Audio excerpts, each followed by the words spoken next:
শুভ সকাল বন্ধুরা, কেমন আছো সবাই? আশা করি সবাই ভালো আছো, সুস্থ আছো। এসআর অফিসিয়াল পরিবারে সকলকে স্বাগত জানিয়ে আজকে আবারও একটা ব্লগ নিয়ে তোমাদের সামনে চলে আসলাম।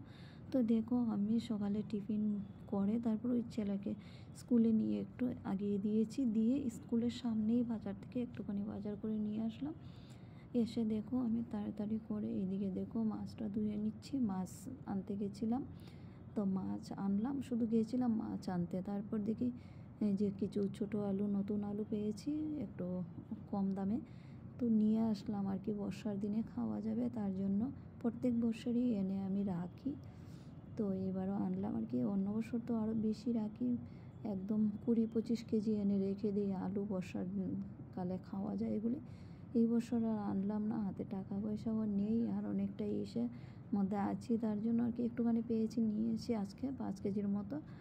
আর আমি জানো তো সকাল থেকে আজকে ছাও খাইনি, জানো মনটা ভীষণ খারাপ ছিল। ঘুম থেকে উঠে যে আমার একদম ইচ্ছে করছিল না কোনো কাজকর্ম করতে। আর তারপর কি করব, শুধু ছেলেকে একটুখানি ম্যাগি বানিয়ে দিয়েছি, দিয়ে ওকে নিয়ে ওর সাথেই বেরিয়ে পড়েছিলাম।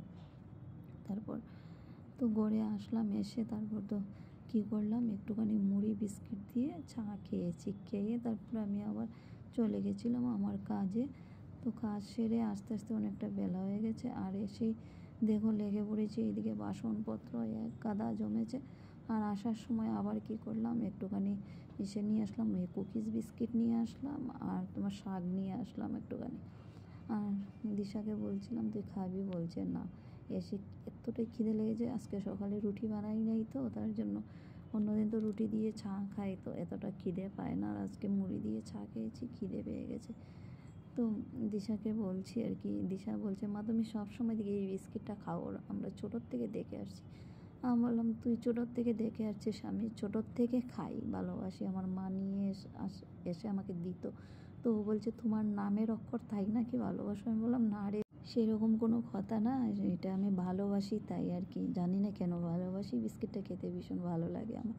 তারপর খেলাম, খেয়ে টেয়ে শাক বাছতে বসে পড়লাম। শাক বাছতে বাছতে না হঠাৎ করে আমি চুপচাপ তাকিয়েছিলাম, বাইরের দিকে বসেছিলাম।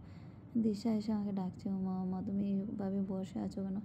আসলে একটা টেনশনে আছি আমি, অনেক টেনশনে, তোমাদেরকে আর বলছি না, তার জন্য আর কি চুপচাপ বসে আছিলাম। আর এইদিকে দেখো আমি এই যে মাছটা রান্না করলাম, আর তোমার এসে করলাম শাক বানাচ্ছি, আর একটুখানি ডাল বানালাম। দুটো বেগুন বড়া করেছি দ্বীপের জন্য, ও তো আবার মাছ খাবে না, ওর জন্য একটা জ্বালা আমার, যেন শাকও বেশি খেতে চায় না, তবু একটুখানি খাবে বকা টকা দিলে, কিন্তু মাছ তো কোনো দিনও খাবে না ও। তো শাক, বেগুন বড়া আর ডাল দিয়ে খেয়ে নিবে ও। আলুগুলি দেখো এখনও ডালা হয়নি, এখনও পড়ে আছে। আর শাক দেখে ভাজতে ভাজতে লেট হয়ে যাচ্ছে, তার জন্য 5 আটি এনেছিলাম, 3 আটি রান্না করলাম, 2 আটি রেখে দিয়েছি, কালকে রান্না করব তার জন্য। আর আমার অনেকটাই বেলা হয়ে গেছে, তো তার জন্য এখন দেখলাম আমি শাক ভাজতে ভাজতে আমার অনেকটা লেট হয়ে যাচ্ছে তার জন্য। আর এখন না দিশাও কাজে অনেক বিজি, আমাকে যে একটুখানি সাহায্য করবে ও পারছিল না। তারপর খাওয়া দাওয়া করলাম, করে দেবো গ্যাস ট্যাস মুছে, এত বাসন ধুয়েছি দেখো, সব ধুয়ে পরিষ্কার করে এখন একটুখানি গরম জল বসালাম, কারণ আমি এখন গিয়ে একটু গা হাত পা ধোবো।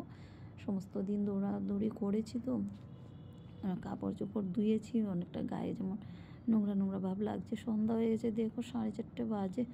আর তারপর গিয়ে গা হাত ধুয়ে এসে ধূপ জ্বালালাম, ধূপ জ্বালিয়ে তারপর এই দেখো বসে পড়েছি। এই দেখো কতগুলি শিম এনেছিলাম 3-4 দিন আগে, একটুখানি সস্তায় পেয়েছিলাম, একটু মানে কালো কালো দাগ পড়ে গেছে, বিচি হলো শিম আর কি। তো আমি ভাবছি আর কি নিয়ে এসেছিলাম, কারণ হচ্ছে এই যে বিচিগুলো বের করে নিচ্ছি, নিয়ে সেগুলি ফেলে দিয়ে, আর ওই বিচিটা দিয়ে ডাল খেতে খুব ভালো লাগে, মাছ দিয়ে খেতে ভালো লাগে। শিমের বিচিগুলি এগুলি বাছাবাছি করলাম, করে ঘর দরজা ঝাড় দিলাম, দিয়ে টুকিটাকি অনেক কাজ ছিল করলাম। দ্বীপের পাশে কতক্ষণ বসলাম, ও পড়ছিল। তারপরে এসে দেখো আবার রাতে রান্নাটা করে নিচ্ছি, 2টো রুটি বানাচ্ছি, আলু ভাজি, আর একটুখানি ভাত করছি ওদের জন্য। তো খাওয়া দাওয়া কমপ্লিট বন্ধুরা, এখন বাসনপত্র সব ধুয়ে নিচ্ছি, এগুলি সব পরিষ্কার করে রেখে তারপর গিয়ে ঔষধ খেয়ে শুয়ে পড়বো। শুতে শুতে তো রাত 12:30।